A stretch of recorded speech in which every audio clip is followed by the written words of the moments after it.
What's good, H-Town? What's happening with it, man? It's Texan Chris with the Winner Circle. Check it out, man. We're a couple of days away from the draft, man. You know, I'm very excited about this here, man. You know, I love my Texans. I love getting down, uh, spitting this shit, man, talking in the Winner Circle. But check it out, man. I was sitting and I was thinking, man, about what's coming up. And, like I said, I had some interesting prospects I was gonna throw at you for the draft, but I decided to flip the script. And when I say flip the script, it's been looming, hanging over our head, man, about the Deshaun trade or about losing Deshaun, man. And I don't want to beat around the bush. I'm gonna keep it real with you, but 2021, man, Deshaun will be gone from the Texans. And I'm going to tell you why.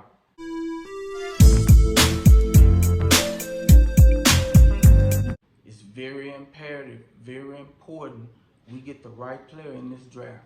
Because if we don't make it to the divisional championship playoff game this year, Deshaun is gone. I can't blame him. I'm happy he got a chance to play in Houston. We got a chance to see him up close.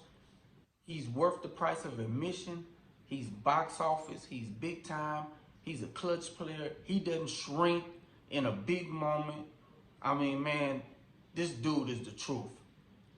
Pay the man. But sometimes, man, you come across things of people that money just can't buy. And nobody wants to be a fucking loser the rest of their life. He can get the money anywhere. You can't hoist that Lombardi everywhere you go. You can't come across that hardware everywhere you go. This guy has greatness written all over him. Jordan, Tom Brady, Montana, Elijah Warren, Kobe, Shaq. The list goes on and on. This guy belongs in that circle, a winner circle.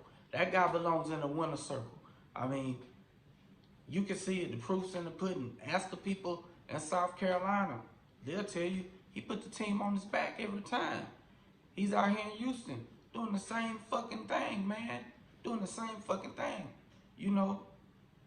Tiger doesn't change their stripes, man. Hey, they go to hunt. That's what this guy's doing, man. He's holding up his end of the deal. So, Texan fans, we need to hold up our end of the deal. And it's gonna hurt me to say this, but it's the truth. Here on the Winner Circle, man, listen, like they say, look what's behind me. Look what's behind me. That's drink, man. That's drink right there. You know what people do when they drink? You know what they do? You can go anywhere. They'll tell you this. When motherfuckers drink, they speak their mind. They tell the motherfucking truth. And that's what I'm finna do. I'm finna tell you the motherfucking truth right now. Excuse my French, but I'm finna tell you the motherfucking truth right now. All us Texan fans, man, all this continuing to pay for these tickets, continuing to support this team, continuing, and I'm including me, continuing to buy this merchandise, buy these shirts, buy these hats, everything and all that. Flatline, bro. Negative. Man, say arrivederci. Over. What? I can't even come up with enough words to say it. Fucking stop it, man. It's only one way you can hurt a millionaire, hurt a billionaire. We can huff and puff and get on YouTube, get on the gram, and oh man, fuck that shit, man. That got Bill. I'm tired. Bill O'Brien. Say, man, when them asses start coming up empty and that goddamn stadium over there, that's when that owner, that's when Cal McNair is gonna start looking at his fucking bottom line. Then heads are gonna roll. Then solutions will come forth. Hopefully somebody can recognize before we lose our franchise quarterback. Y'all seen how it was before we got him. Man, we were in 6 years of football purgatory. Watching that shit, man, you know, we were blessed to get a receiver like DeAndre Hopkins back to back, right behind Andre Johnson, right behind Andre Johnson. I mean, that's just like the people in Indianapolis when they got who they got after Peyton Manning. You know, man, they were able to construct two great Hall of Fame quarterbacks back to back like that. And I'm having another brain freeze because that guy played Andrew Luck. Andrew Luck played here in Houston, and it was a privilege watching him. We knew this guy was top of the echelon. We knew this guy was gonna do big things. I mean, he was like a baby Peyton Manning right here, calling his own plays, audibles, all that, etc. Man, this guy was doing it in high school right here. So the people in Indianapolis, they know what I'm talking about.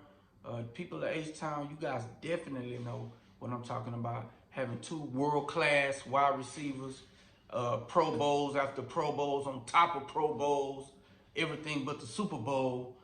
You know, for us to get Foster, for us to get Owen Daniels, man, we've had a lot of talent here, man. Too much. We just never had the right head coach. Since the beginning, since the inception, Texans, 2002, look at the players we've acquired. Andre Johnson, right? Top flight, first round pick. Okay, we can speed it up. J.J. Watt, first round pick, top flight, world class, Pro Bowls, defensive champions. Go back, Deontay Robinson, great cornerback. Well, he didn't get the money, but Arian Foster, great running back, undrafted, got the money. They did the right thing. They did right by Arian. Okay, look at those guys. And DeAndre Hopkins, elephant in the room. Look at all those guys, right? And when you look at every one of those guys,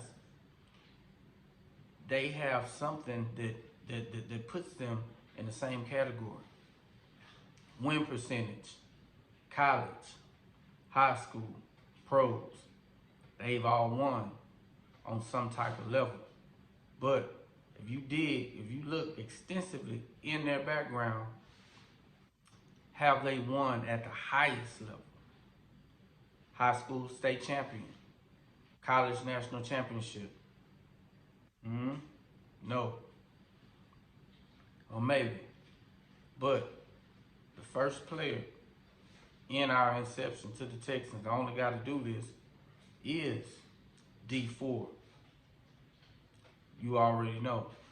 So, why I say he will be gone 2021 is, and I hate to say it, is he's cut from a different cloth. Some people, reputation precedes them. Legacy, legacy, legacy. He knows he's going to get north of 40 million guaranteed coming up. The only other guy who's going to make more than him, Patrick Mahomes. Okay? And you have to look at it.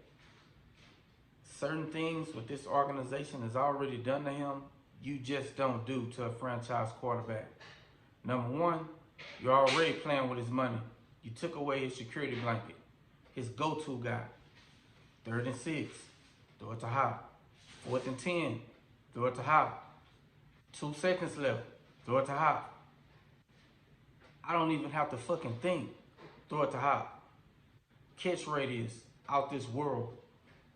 Physical, point of attack, rugged. I mean, this guy has a heart of a champion. For a smaller receiver, he will catch anything. Okay? You took my number one. You probably took about 10 to 20 million off my plate. I'm gonna go to the Pro Bowl anyway, but just having Hop makes it a hell of a lot easier. So let's just forget about Hop. Okay, he's gone. All right. So number two is, where am I? Who's in control of my future? Look at this guy. Now, I'm a big football fan. I'm an avid football watcher. I love football with a passion. Uh, all the way back to my youth, I played. I played middle school, played high school, and I even had the privilege of coaching my son's little league team. Now, you don't have to be a genius or have a high football IQ to know that to win, you have to construct a team, a real team.